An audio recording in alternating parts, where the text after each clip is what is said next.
del gobierno y del Partido Socialista Unido de Venezuela. Me gustaría comenzar por allí nuestra conversación. Seguro, Lemir, muchas gracias. Fíjate, yo creo que hay que delinear muy claramente la cancha. Lo que Venezuela quiere, lo que el pueblo venezolano quiere, lo que Venezuela exige, es precisamente que se cumpla la Constitución. Y nosotros estamos acá, y esto hay que recordárselo todo el tiempo a Nicolás Maduro, nosotros estamos acá por 14 millones de venezolanos que votaron por esta Asamblea Nacional. 14 millones de venezolanos votaron para que nosotros fuéramos su representación de acuerdo a la Constitución. Nosotros lo que estamos es luchando por dos cosas muy claras en Venezuela: que haya una Constitución que se cumpla, que haya una Constitución que sea ley, que sea verdaderamente vida para la gente, con derecho al trabajo, con derecho a la salud, con derecho a la vida, con derecho a la libertad. Eso no lo hay en Venezuela. Y el segundo tema por el cual estamos luchando es que con la misma Constitución los venezolanos tengan el derecho a votar y decidir cambiar su futuro. Más bien, y quiero ser muy claro en esto, todo lo que vaya en contra de esos derechos de los venezolanos, el derecho a tener dignidad y a tener una vida digna, el derecho a votar y el derecho a exigir que la Constitución se cumpla, eso sí es ir contra la Constitución y eso sí es romper el orden que está en la Constitución. De manera que yo quiero ser muy claro, lo que nosotros luchamos es todo lo contrario, es que se cumpla la Constitución y se permita ese derecho sagrado que tiene el pueblo venezolano a votar. Quiero recordarle, Emir, que el año pasado tocaban elecciones de gobernadores y no se hicieron. Eso sí es un golpe contra los venezolanos. El año pasado había un referéndum revocatorio donde había millones de personas dispuestas a poner su firma y se lo robaron. Eso sí es un golpe contra los venezolanos. Este año corresponde gobernadores, alcaldes, y nosotros seguimos insistiendo, darle todo el poder para el pueblo para que el pueblo pueda lograr un nuevo gobierno nacional. Es el camino más democrático, más pacífico, el más cívico, el más ciudadano. De manera que pedimos respeto para el pueblo venezolano, pedimos respeto para esta Asamblea Nacional, para 14 millones de venezolanos que votaron por esta Asamblea Nacional, y que realmente el tiempo de quienes hoy están en el poder debería ser los problemas reales, la violencia, la inseguridad, el hambre, y no seguir con esos programas que lo que hacen es ver que lo que están es importados solamente en ver cómo se aferran al poder. Ahora, Julio, fíjate, tú hablas de reivindicar la Constitución, pero esta figura del abandono del cargo está en la Constitución. ¿En qué asidero constitucional se basó la Asamblea Nacional para aprobar esto ayer? Y también, ¿qué aporta en concreto de nuevo a la situación política, a la solución de la situación política en Venezuela esto? Muy claro y muy buena esa pregunta. Todo tiene su historia. Nosotros hace pocos meses promovimos un derecho que está en la Constitución, un derecho que ya se había ejercido, que era el referéndum revocatorio. Todas las encuestas de opinión daban que había un respaldo mayoritario por esa solución que está en la Constitución. El gobierno decidió unilateralmente matarla, robarla, secuestrar ese derecho constitucional. Entonces a nosotros nos han ido cerrando las puertas para poder expresar democráticamente lo que está en la Constitución. Entonces estamos viendo cuáles son los resquicios y está esa figura que está en la Constitución, que es cuando el presidente de la República, sea quien sea, abandona la Constitución y abandona lo que es su responsabilidad con el cargo. ¿Qué solución abre? ¿Qué abre como solución este planteamiento? Lo mismo, que haya elecciones.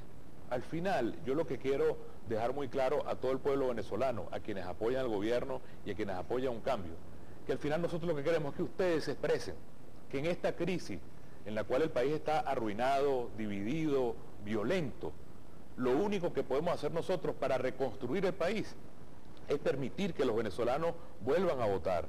Si hay que elegir una nueva Asamblea Nacional, que se elija un nuevo gobierno de unidad nacional, que se den las elecciones de gobernadores y alcaldes que tocan para este año. Pero lo que no puede ser es que el gobierno, porque se siente derrotado, está impidiendo y está actuando en contra de la Constitución. Eso sí es claramente un golpe contra el pueblo venezolano. Nosotros lo que pedimos es el camino de la paz, que es el camino del voto, es el camino más pacífico, es el camino que quiere el pueblo, es el camino de la Constitución y es lo que a nosotros nos corresponde como responsabilidad histórica en este momento para hacer que Venezuela deje de ser un país arruinado y sea un país de progreso, que es lo que queremos todos. Pudiéramos decir que ayer la Asamblea Nacional utilizó el garrote y también la zanahoria. Por una parte declaró el abandono del cargo por parte del presidente Nicolás Maduro, pero por la otra desincorporó a los diputados de Amazonas. Por cierto, yo ayer entrevistaba en la radio al diputado Rommel Guzamana, de Amazonas, y él se manifestaba inconforme con esta decisión. Decía que esto era una decisión que vulneraba los derechos del pueblo de Amazonas. Entonces, todos estamos inconformes, todos estamos inconformes, lo dijimos ayer, pero cuando toda la unidad votó por ese planteamiento, lo hizo pensando en que le iba a quitar las excusas al gobierno. Sin embargo, Héctor Rodríguez acaba de decir esta mañana que el desacato continúa porque primero se juramentó una directiva que no tiene la facultad constitucional para juramentarse, y segundo, porque continúan otras razones para el desacato, entre otros el voto de declaratoria de abandono del cargo. Claro, porque al final lo que está demostrando el gobierno es que no le interesa el respeto a la Constitución. Ellos pasaron semanas hablando con el Vaticano, con los expresidentes, dando instrucciones de qué era que había que hacer, cómo había que redactar la carta, cómo querían votar las cosas. Todo eso se hizo, y al final lo que estamos demostrando es que a ellos no le interesa la normalidad, no le interesa el bienestar de la gente. El día que Héctor Rodríguez o cualquiera de los diputados del PSUV vayan al Tribunal Supremo de Justicia a reclamar un derecho a favor de los venezolanos, me parece que ese día van a recobrar algún tipo de respetabilidad. Pero lo único que van es al TCJ a pedir que le quiten el cestatique a los viejitos, a pedir que no le aumenten el sueldo con la ley de monumentos que hicimos para los maestros, a que no le den la propiedad a los beneficiarios de la misión vivienda, a que no se apruebe la ley del Banco Central que iba a combatir la inflación que aprobamos nosotros. Es decir, ellos lo único que han ido es al TCJ a quitarle derechos a la gente. El día que el PSUV vaya al TCJ a luchar por los derechos de la gente, eso sí va a ser noticia. Lo otro es simplemente la misma rutina de concentrar todo ello el poder, quitarle el derecho al pueblo venezolano y seguir pensando que ellos pueden tapar una realidad de un país que quiere cambio y que quiere votar, porque eso es lo importante. Venezuela quiere votar y se pueden crear todos los comandos que ellos quieran, pero la realidad es que el país tiene derecho a votar en elecciones de gobernadores, elecciones de alcalde, elección de Asamblea Nacional o elección presidencial, y eso es la única solución pacífica, la única solución que pone en manos de todos los venezolanos la posibilidad de construir un nuevo país unido y con una visión clara hacia el futuro.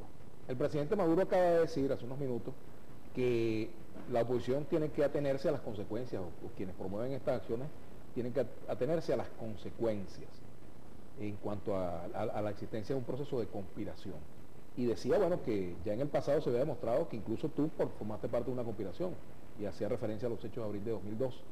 Mira, yo creo que eso es un disco El juego rayado. está trancándose, pareciera que el juego está trancado, sigue la confrontación entre los poderes. ¿Cómo se va a resolver esto? Aquí no hay confrontación de poderes, Vladimir, aquí lo que hay es una callapa contra el país, aquí lo que hay es una callapa contra el pueblo. Nuestro pueblo que está sufriendo las consecuencias de una crisis económica brutal. Maduro anuncia como gran cosa un aumento de salario. ¿Sabe cuánto es el aumento de salario? 450 bolos para cada venezolano que gana salario mínimo. El aumento de salario, se han hecho 15 aumentos de salario. Y cada vez que se hace aumento de salario, para la gente es una tragedia, porque el aumento de salario significa que ya los reales no te van a alcanzar. 15 aumentos de salario. Cuando Maduro llegó al poder, el salario mínimo era 2.000 bolívares. Ahorita son 100.000 bolos. Y se compra menos con estos 100.000 bolívares que con aquellos 2.000 bolívares. De acuerdo al SENDA, que es una organización de la Federación de Maestros, del profesor Mesa, es increíble, pero una familia que gane salario mínimo tendría que ahorrar 11 meses ahorrando todo el salario mínimo para comprar un mes de comida. Entonces, que me digan si realmente esta situación ya no es una emergencia que amerita que ese problema del venezolano que sufre en los hospitales o en la calle o en los mercados sea verdaderamente la prioridad nacional de este momento. Tenemos que hacer una pausa. Al regreso seguiremos conversando con el diputado Julio Borges. Recuerden que pueden escribir